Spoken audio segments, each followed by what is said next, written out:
to use the anchor point tool in Adobe Illustrator CC 2019. We are at Adobe Illustrator workspace. To the left-hand side here, we have toolbars, and the anchor point tool is located behind this pen tool, okay? When you click on the pen tool, you will see this panel open. You click on this tiny one right here, tiny arrow. We want to undock this panel. And here the anchor point tool. So we use the anchor point tool to curve any shape.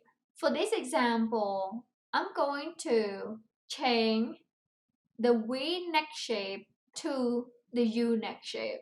Again, click on the anchor point tool, and then here when you hover over the path, you will see this point appear.